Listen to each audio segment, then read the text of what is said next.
Hello and welcome to the third part of Biological Quantum Computer. Here I talk about the connection you can make to Calit, and I'm doing this from the perspective of an occultist, you could say. I see a connection between Calit, the mineral, the crystal, and a quantum computer, and this is what this video series is about.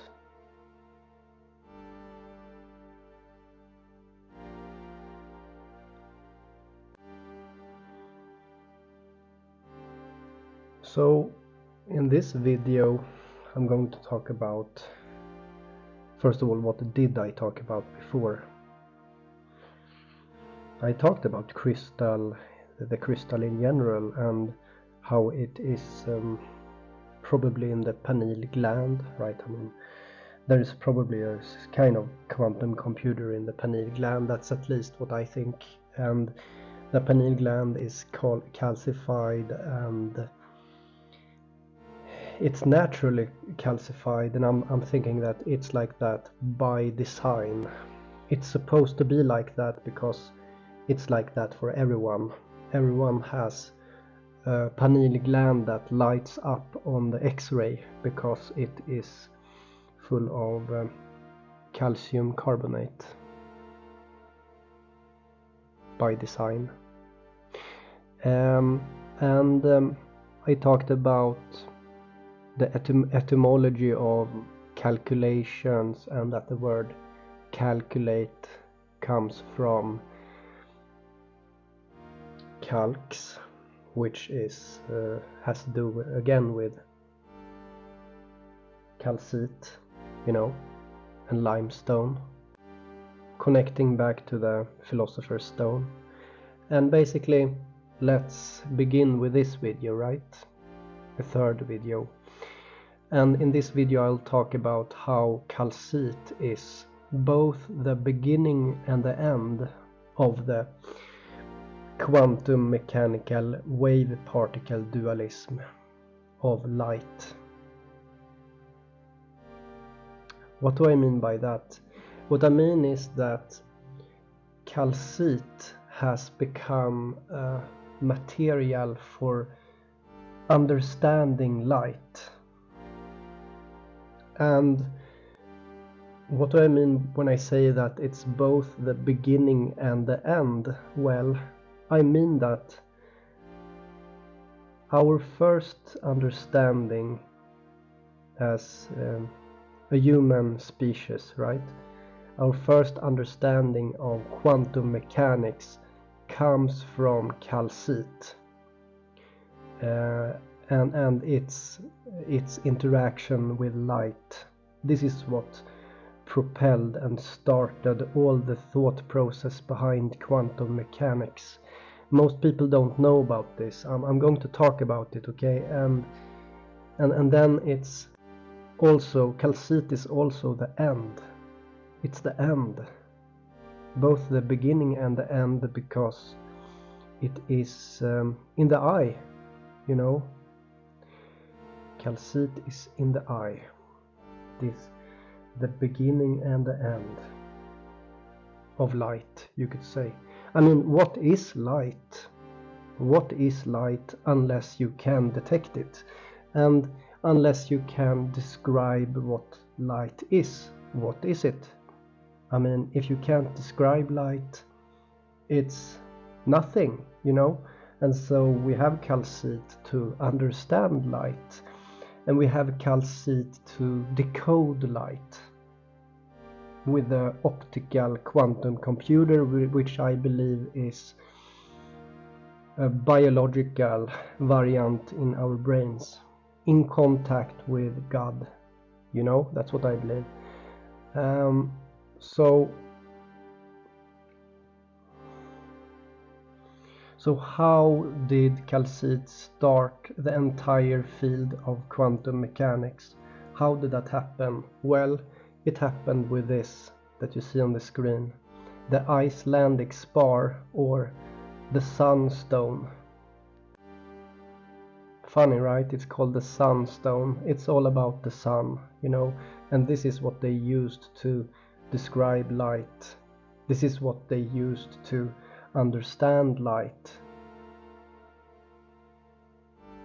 From a long time ago. I'll show you this discussion that I have with ChatGPT, okay? And I'm asking ChatGPT, what started quantum mechanics? And it starts to mention the double slit experiment from 1927. Well, that's not correct. It's not the first detection of quantum mechanics. And I'm asking, but wasn't the experiment involving Calit first? And then it apologizes and corrects itself that it's the birefringence in Calit crystals from the mid-19th century. But so here's the thing, right? We started to understand light at some time, and this happened with Calit because Calit is awesome, you know. And as I'm saying, it's the Philosopher's Stone. It's the Philosopher's Stone. It's supposed to interact with light. That's its thing. And if you look deeper, this actually started way before. I mean, when it comes to science, it started with this Danish scientist in 1669 with the birefringence of Icelandic spar Calit, and that's the sunstone that I showed to you earlier. And this is a sunstone and Calit, and you can see the birefringence, which is a phenomena that is telling you that light is not really what it seems. It seems to separate here into two variants, you see. And this is what they call birefringence, light separating. And here it is, right? Here is a variant of that quantum computer that I'm thinking, right? That there is a light source. Imagine God polarizing the light incoming to us, and we have somehow this Calit structure that interacts in some way inside the mind, and then somehow we analyze this result, you know, and somehow this is sort of a quantum computer, you know. Somehow, I don't understand it exactly, but I believe this to be true. And it's a real thing, you know, the optical quantum computer using birefringence. That's the optical quantum computer, and it uses Calit. I mean, that's the origin of it. And so we have the beginning and the end of light. And so the beginning of understanding light is the birefringence of Calit from way back and to modern time, where we have some kind of calculation machine, a computer making calculations from analyzing the light via Calit, having a birefringence with light, becoming a quantum computer, biological quantum computer of your mind. I'm not a researcher, you know, so I mean, I'm not someone with a laboratory and I can prove everything, right? This is a theory of mine, you know. Remember, it's a theory, and But I believe there is a reason for the significance of calcite, which goes into the real, into the practical. There's a practical value of the philosopher's stone, calcite, limestone. It's the same molecule, and so it has to do with the eye, right? We're back to the eye and interaction with the light. What is light unless you observe? It's something, it's like philosophy, and the light and the quantum mechanical wave is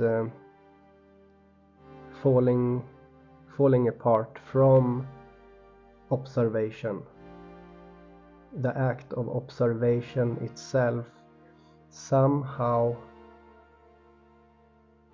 does something to the light. It interacts. And so you can see the poetic way that our reality is constructed. I'm telling you that, you have the physicists in the academia, you have all of these guys. I'm telling you that it's poetry also. It's not only science, it's also combined with poetry. And since calcite is so core to eyes and to sight and to, as I said, quantum computer somehow.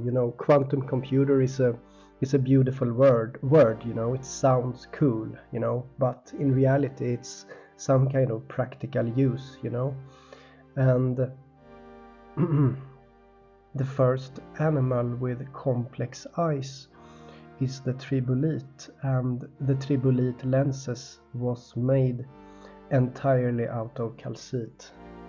I just think that's significant that the first eye is made from calcite, because maybe you don't believe me that the eye has somehow a connection to calcite. So this inner eye of your mind that seems to be filled with calcite, there is a real history behind this, where an eye is used like this. The first advanced eye was attracted into becoming like this. And there is another eye which covers the entire body of an animal that lives today, and that's the brittle star. Brittle star.